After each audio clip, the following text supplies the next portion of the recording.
क्या याद है? चलो तुम्हें सुना, तुम्हें से उद्घाटन करते हैं। चलो जल्दी बताओ, नुहानी वंश के तीनों का नाम। दरिया खान नुहानी, बहार खान नुहानी, जलाल खान नुहानी। तो एकदम ठीक ठाक है, बजाइए। चलिए पिछले क्लास के पहले ऑनलाइन वाले बच्चे आवाज सुन पा रहे हैं तो लिख लीजिए। चलिए सही है सर। चलिए आज की क्लास को प्रारंभ करते हैं। पिछले दिन हम लोग जो पढ़ रहे थे उस बात को आगे की ओर बढ़ाएं। तो पिछला क्लास में आप सारे लोग को याद होगा, लोधी काल हम लोग चल रहे थे बिहार में अफगान, और आपको बताया था कि जिस समय बहलोल लोधी हेड बना था उस समय मेन पहले से सैयद वंश के समय बिहार पर अधिकार जौनपुर के हम लोग देखे हुसैन शाह सरकी का चल रहा था। याद आया सबको? फिर हम लोग देखे कि जब बहलोल लोधी आक्रमण किया तो हुसैन शाह सरकी जौनपुर खत्म हो गया, लेकिन बिहार क्षेत्र में मेन अधिकार रहा। इसके बाद आप सभी को याद है कि मेन व्यक्ति का नाम क्या है? सिकंदर लोधी। और सिकंदर लोधी ने जब आक्रमण किया तो उसने बिहार के क्षेत्र को अपने कब्जा में लिया, और जो बहार खान नुहानी था वो कहां भाग गया? बंगाल भाग गया। और सिकंदर लोधी ने बिहार में एक व्यक्ति को प्रभार दिया, और यहीं से शुरू होता है बिहार में नुहानी वंश, में नुहानी डायनेस्टी शुरू हो गई। और इस नुहानी वंश में आप सभी को याद है कौन है? जल्दी बोलिए। तो ये बताए थे कि दरिया खां नुहानी। तो दरिया खान नुहानी की बात आप सभी को याद होगा। इसमें आपको बताए थे कि दरिया खान नुहानी कब तक हेड रहा। तो आपको पिछले क्लास समझाए हैं 1522 तक। 1522 तक 1495 में ही दरिया खान नुहानी हेड बन गया है। 27 वर्षों तक बिहार को देखा, और इसी कारण से दरिया खान नुहानी के समय बिहार की स्थिति बहुत अच्छी हो, और इस समय नुहानी वंश का प्रभाव भी बढ़िया हो गया। उसी बीच आपको समझाए थे कि इसमें सिकंदर लोधी जब तक जीवित रहा तब तक दरिया खान नुहानी उसका वफादार बना रहा, लेकिन सिकंदर लोधी के मरने के बाद तब आपको बताए थे कि जब हेड कौन बना? इब्राहिम लोधी। तो आप सभी को याद है कि इब्राहिम लोधी के समय अब ये मेन कई लोगों का हत्या जब करवाने लगा तो दरिया खान नुहानी स्वतंत्र होने की सोच रहा था, लेकिन ये घोषणा नहीं किया। उसी बीच दरिया खान नुहानी मर गया, और इसी का बेटा, जल्दी बोलो, दरिया बहा है ना, तो बोलो इसका बेटा कौन है? बहार खां नुहानी। और यही बहार खान नुहानी अब बिहार का हेड बन गया, और यहीं से हम लोग को कहानी आगे चलना। पिछले क्लास में हमें लगता है दरिया खान नुहानी तक लिखा भी चुके थे। दरिया खान नुहानी लिखा हुआ है ना सबका? चलिए अब आज के क्लास को हम आगे बढ़ाएं, तो जरा ध्यान दो। अब बहार खान नुहानी के समय एक छोटा सा प्रसंग है जिसको हम लोग मेन लेके चले। देखिए, अब जिस समय लोधी वंश, लोधी मींस आपको बताए थे अफगान, इसके पहले जो भी थे वो तुर्क थे। तो जिस समय लोधी डायनेस्टी का मतलब बहलोल लोधी भारत की ओर आ रहा था, तो आपको बताया थे कि अफगानी टिड्डे की तरह भारत आए थे। तो कई अफगानी जिनको अफगानिस्तान में बहुत बिजनेस समझ में नहीं आ रहा था, वो लोग भारत में व्यापार करने आ रहे थे। इसी क्रम में एक सूर वंश के एक अमीर व्यक्ति थे जिनका नाम था इब्राहिम सूर।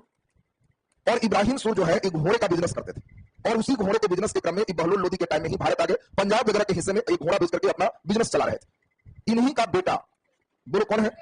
अभी सिरसा नहीं है, बेटा का नाम है हसन सूर। बात ध्यान दीजिए, इनके बेटा कौन है? हसन सूर। और हसन सूर क्या है? ये हसन सूर को लगा कि घोड़ा उड़ा बेचने से अच्छा है कोई राजा के यहाँ ही बढ़िया से नौकरी करना। घोड़ा में लाए, घोड़ा बीमार पड़ गया, मर गया, बिजनेस में घाटा लग रहा है, तो उससे बढ़िया राजा के यहाँ चुपचाप नौकरी करना। और उस समय बिहार में बहार खान नुहानी सबसे हेड, और इसके अंदर में कई छोटे छोटे उप राजा है, और उसी में एक उप राजा का जो नाम है जो हसन सूर, उसी के यहाँ नौकरी करने चले। और बताओ इनका नाम क्या है? जल्दी बोलो। इनको सासाराम की जागीर को दोनी, तो इनका नाम है जमाल खां।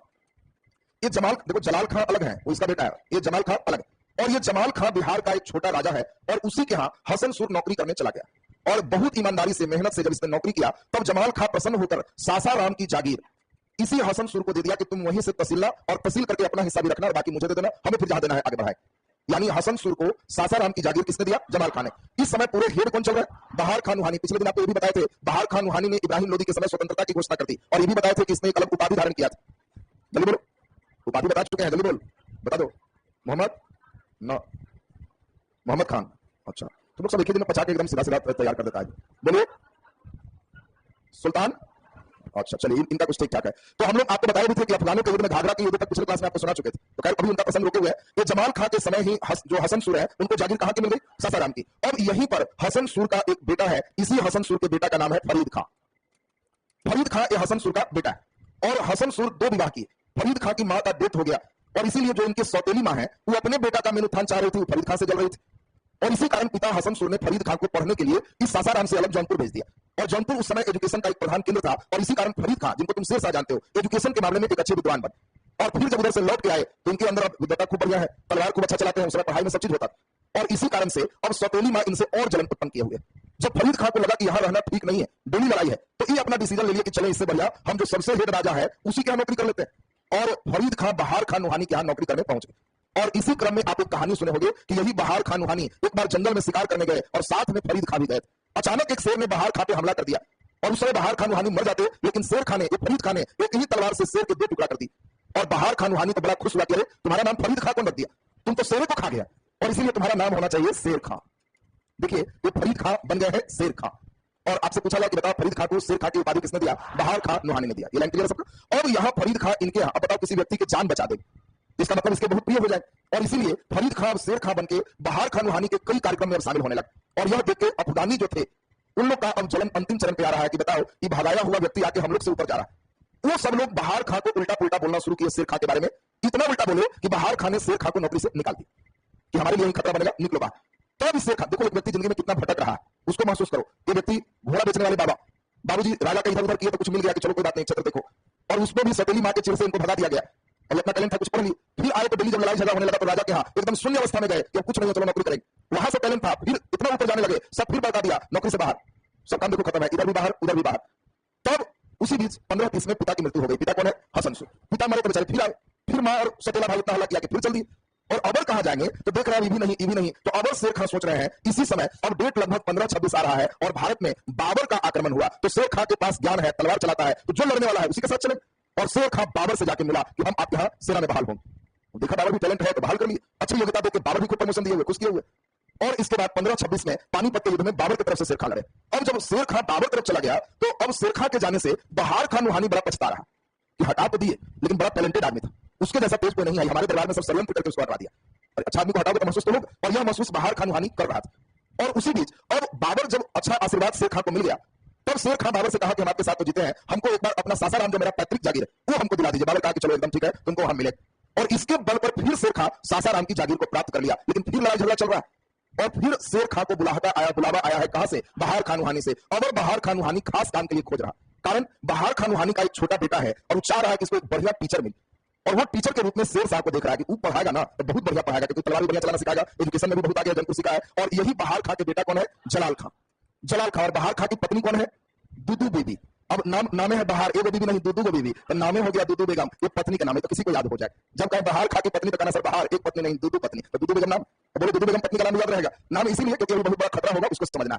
अब जलाल खां छोटा बच्चा, अब 5-6 साल का बच्चा है, उसको पढ़ाने के लिए शेर खां एज ए टीचर है, संरक्षक है, और दरबार में भी ऊंचा ओहदा फिर मिल गया है शेर खां को, किसके द्वारा? बहार खां नुहानी से। उसी बीच आपको पिछले क्लास में बताए 1528 में एक लड़ाई हुई, घाघरा का युद्ध। लड़ाई मालूम है घाघरा की लड़ाई? घाघरा की लड़ाई में सभी अफगान एक तरफ से थे और बाबर एक तरफ से था, और इसमें अफगानियों की हार हो। और यही 1528 जो तुम देख रहे हो, इसी में बहार खां नुहानी का 1528 में इनकी भी मृत्यु हो। 26 में पानीपत, 27 में खानवा, 28 में चंदेरी, 29 में घाघरा, तो 15-29 में बहार खां नुहानी का भी मृत्यु हो। अब देखिए बहार खां नुहानी तो मर गया, बेटा बेचारा का 5-6 साल का है, और मां मोर्चा धरी है, इसलिए मां का नाम चले। अब दुदू बेगम जो देख रहे हो यही कहती है कि हम संरक्षिका है, और हमारा बेटा जो 5-6 साल का है ये राजा रहेगा। और राजा कौन बने? जलाल खां, 5-6 साल का है। संरक्षिका कौन है? दुदू बेगम। और नायब का पद दिया गया, नायब का मतलब सब सेना का हेड, मेन सलाहकार, और नायब कौन बने? शेर शाह। अब बताओ शेर शाह का वैल्यू घटेगा कि बढ़ जाएगा? बढ़ जाए। कुछ जगहों पर मिलता है कि शेर शाह ने दुदू बेगम से भी विवाह कर दी, तो इससे उनको कुछ संपत्ति और बढ़ गया, वैल्यू भी बढ़ गई। और यहां पर क्या है, अफगान सरदार जो जल रहे थे वो तो और अग्नि में जलने लगे, क्योंकि अब तो मेन समझो छोटा लड़का हेड, तो जो चलाएगा, जो शेर खां चलाएगा, दुदू बेगम को तो उतना कुछ कर नहीं सकती है। इसीलिए अफगान सरदारों ने अपना एक नया मोर्चा खोला बंगाल के साथ, और बंगाल नवाब से हम लोग देखे कि हमला भी करवाया, लेकिन उसमें बंगाल नवाब ही हार गया। तब इसमें हम लोग देखें कि अगली बार इन लोग क्या किए, जलाल खां को ही अपहरण करके बंगाल लेके भाग, कि मेन राजा तो जलाल खां है, इसी को लेके चलो, ये जहां रहेगा, ये जो बोलेगा छोटा बच्चा हम लोग करेंगे। और जलाल खां जब बंगाल गया तो चिंता गम में दुदू बेगम भी मर गई, और शेर खां को इसमें और फायदा हो। और शेर खां खुद को रैयत आला की उपाधि लेके यही 1530 से शेर खां बिहार में शासन प्रारंभ कर ली।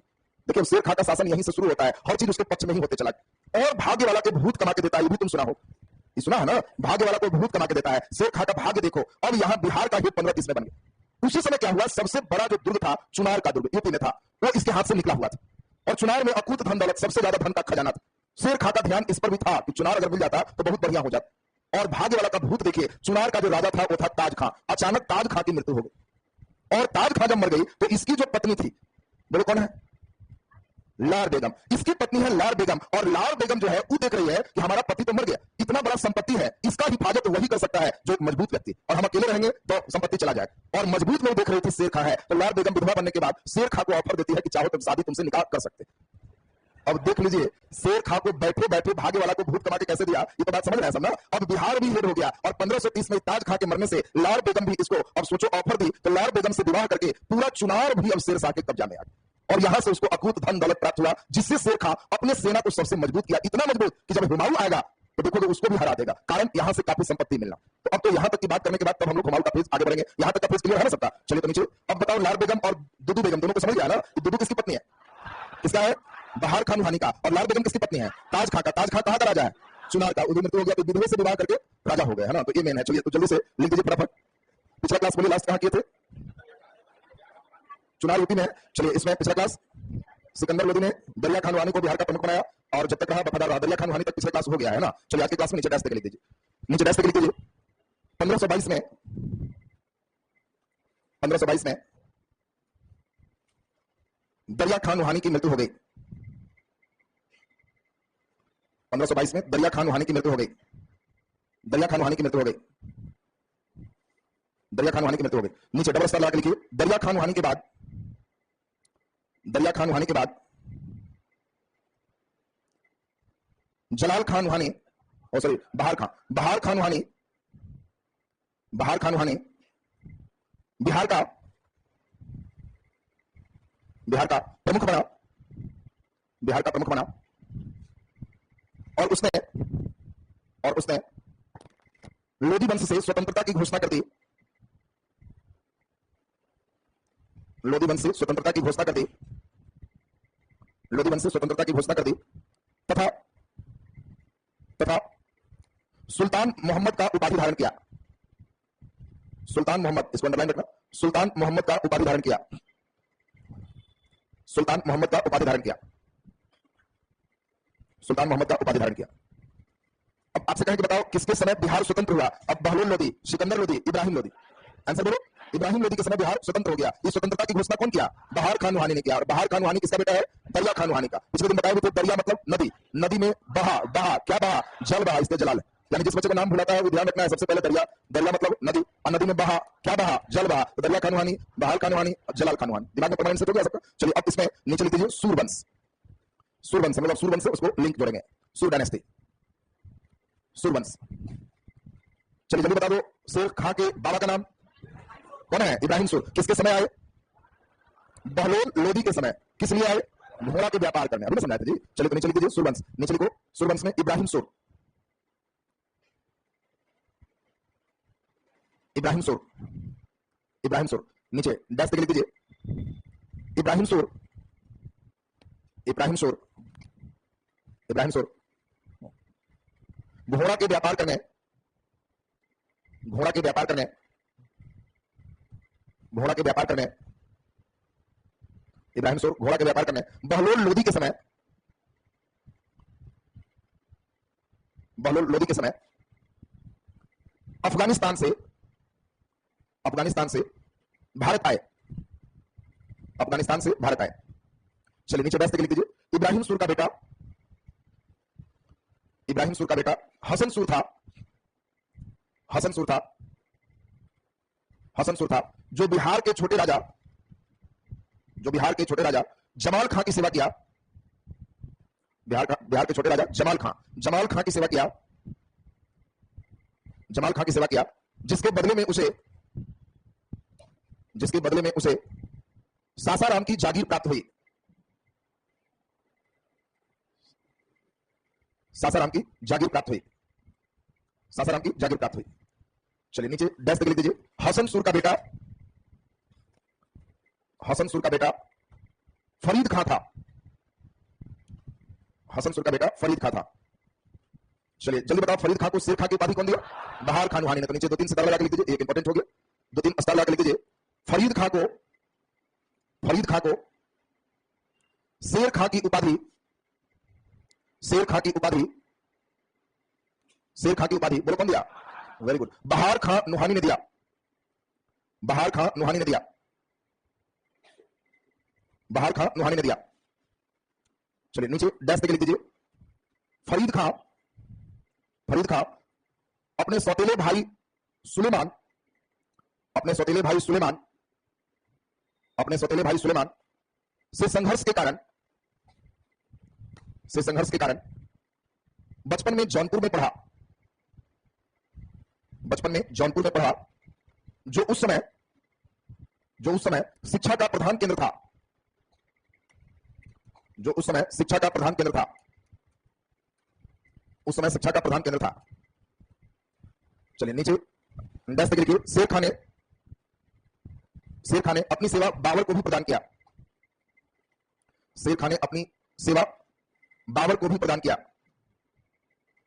शेर खान ने अपनी सेवा बाबर को भी प्रदान किया। बाबर को भी प्रदान किया। नीचे डैश तक लिख दीजिए, डैश तक 1529 में या 1526 पहले कर लो। 1526 में पानीपत के प्रथम युद्ध में, पानीपत के प्रथम युद्ध में जब इब्राहिम लोदी मारा गया, पानीपत के प्रथम युद्ध में जब इब्राहिम लोदी मारा गया, जब इब्राहिम लोदी मारा गया तो बहार खान नुहानी का साम्राज्य, तो बहार खान नुहानी का साम्राज्य, तो बहार खान नुहानी का साम्राज्य, बोलो कहां तक बताया था तुमको? कन्नौज तक। पिछला क्लास में सुनाए थे, जब इब्राहिम लोदी मारा गया तो इसका साम्राज्य कहां तक चला गया? कन्नौज तक। बिहार और यूपी दोनों हो गया। इसका साम्राज्य बिहार से कन्नौज तक विस्तृत हो गया। इसका साम्राज्य बिहार से कन्नौज तक विस्तृत हो गया, कन्नौज तक विस्तृत हो गया। नीचे डैश तक लिख दीजिए, 1529 में, 1529 में घाघरा के युद्ध में, घाघरा के युद्ध में, घाघरा के युद्ध में बाबर ने अफगानों के संयुक्त सेना को हराया। अफगानों की संयुक्त सेना को हराया, अफगानों की संयुक्त सेना को हराया, जिसमें अफगानों की शक्ति कमजोर हुई, जिसमें अफगानों की शक्ति कमजोर हुई, जिसमें अफगानों की शक्ति कमजोर हुई, अफगानों की शक्ति कमजोर हुई। चलिए नीचे डैश तक लिख दीजिए, डैश तक लिखे 1528 में, 1528 में बहार खान नुहानी ने, बहार खान नुहानी ने अपने बेटे जलाल खां, अपने बेटे जलाल खां के शिक्षक और संरक्षक के पद पर, अपने बेटे के शिक्षक और संरक्षक के पद पर शेर खां को नियुक्त किया, शेर खां को नियुक्त किया, शेर खां को नियुक्त किया। चलिए नीचे डैश तक लिख दीजिए, 1529 में बहार खान नुहानी की मृत्यु हो गई, 1529 में बहार खान नुहानी की मृत्यु हो गई, बहार खान नुहानी की मृत्यु हो गई। जिसके बाद अल्पवयस्क जलाल खां को शासक बनाया गया, जलाल खां को शासक बनाया गया, जलाल खां को शासक बनाया गया, जिसकी संरक्षिका, जलाल खां को शासक बनाया गया जिसकी संरक्षिका, बोलो संरक्षिका कौन है? दुद्दू बेगम, संरक्षिका दुद्दू बेगम, ब्रैकेट में मां, किसकी मां है? जलाल खां का मां बनी। और नायब का पद, और नायब का पद, बोलो नायब पद किसको मिल गया? वेरी गुड, शेर खां को मिला। नायब का पद शेर खां को मिला। नायब का मतलब क्या हो गया? मुख्य संरक्षक, सभी का हेड, सेना का सबसे हेड, एक नया पद है नायब, और नायब पद किसको मिल गया? शेर खां को। चलिए नीचे डैश तक लिखिए, अफगानियों ने षड्यंत्र द्वारा, अफगानियों ने षड्यंत्र द्वारा, अफगानियों ने षड्यंत्र द्वारा बंगाल के शासक नुसरत खां, अफगानियों ने षड्यंत्र द्वारा बंगाल के शासक नुसरत खां, बंगाल के शासक नुसरत खां से बिहार पर आक्रमण करवाया, से बिहार पर आक्रमण करवाया, से बिहार पर आक्रमण करवाया, जिसमें जिसमें बोलो नुसरत खां जीता कि हार गया? जिसमें नुसरत खां हार गया, जिसमें नुसरत खां हार गया, जिससे शेर खां की प्रतिष्ठा में वृद्धि हुई, जिससे शेर खां की प्रतिष्ठा में वृद्धि हुई, शेर खां की प्रतिष्ठा में वृद्धि हुई। नीचे डैश तक लिख दीजिए, अफगानियों ने अल्पवयस्क जलाल खां, अल्पवयस्क जलाल खां को बंगाल लेकर भाग गए, जलाल खां को बंगाल लेकर भाग गए, बंगाल लेकर भाग गए, जिसका लाभ पुनः शेर खां को मिला, जिसका लाभ पुनः शेर खां को मिला, पुनः शेर खां को मिला। और उसने 1530 में, और उसने 1530 में हजरत आला की उपाधि लेकर, हजरत आला की उपाधि लेकर स्वतंत्र शासन प्रारंभ किया। बिहार में कर देना, बिहार में स्वतंत्र शासन प्रारंभ किया। बिहार में स्वतंत्र शासन प्रारंभ किया। स्वतंत्र शासन प्रारंभ किया।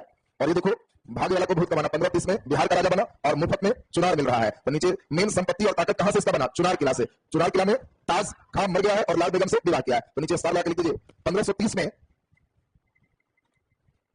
1530 में शेर खां ने चुनार के राजा ताज खां के विधवा, चुनार के राजा ताज खां के विधवा लाल बेगम से विवाह किया। लाल बेगम से विवाह किया। ताज खां की विधवा लाल बेगम से विवाह किया और चुनार के किला को प्राप्त किया। और चुनार के किला को प्राप्त किया। चुनार के किला को प्राप्त किया। अब यहां से आपको ध्यान रखना है कि बिहार और यूपी के क्षेत्र में, पूर्वी यूपी और बिहार के क्षेत्र में एक मजबूत अब डायनेस्टी सूर्यवंश उदय हो चुका है और उसका नाम क्या है? शेर खां। बताओ, बीज को रोप देने के बाद पत्थर भी रख दें तो पौधा को अगर उचित पानी मिल जाए, पटवन मिल जाए तो कहीं ना कहीं से वो निकल ही जाता है। और वही है शेर खां। कितना भी सतीली माता, सतीला भाई सब तंग करते रहा, लेकिन अंततः अभी तो बिहार का है। अभी तो तुम सिर्फ कहानी सुने हो फरीद खां, और फरीद खां से बेचारा क्या बना? शेर खां। अब धीरे धीरे इसकी जिंदगी का ऐसा टर्निंग आएगा कि मुगल बादशाह हुमायूं को हरा के पहला बिहारी मध्यकाल का है जो दिल्ली में गद्दी पर बैठेगा और कहेगा अब हम खां नहीं शहंशाह है, मेरा नाम शेर खां नहीं शेर शाह होगा। और बाकी खानदान तो आप जान ही रहे हो सूर्यवंश का है, तो इसीलिए बाबा के टाइटल अंतिम में लग रहा है शेर शाह सूरी। 3 बार देखो नाम बदल रहा है, फरीद खां से शेर खां और शेर खां से शेर शाह। तो आज तो हम अभी शेर खां तक पहुंचाए, अगले दिन ये शहंशाह बनेंगे, दिल्ली तक पहुंचेंगे। पहला बिहारी मध्यकाल का जो दिल्ली के गद्दी पर बैठे। बेटा पर इसको भी बहुत भरोसा नहीं। जीटी रोड 5 जो है बनाने वाला कौन है? तो बीटीएस में मेन अशोक आंसर देना। ऐसे इसको मरम्मती का काम नहीं करवाया, क्योंकि शेर खां ज्यादा दिन तक राजा नहीं रहेगा, 5 साल ही रहेगा। शेर खां की जब कहानी चलेगी तो 5 साल में तुम ही बताओ कलकत्ता से पाकिस्तान के पेशावर तक रोड बना देगा उस जमाने में, जिस समय कोई जेसीबी नहीं। आज इतना जेसीबी अभी भी कहे कि कलकत्ता से पाकिस्तान तक रोड बना, तो अभी भी 5 साल में उद्घाटन होने का चांस कम।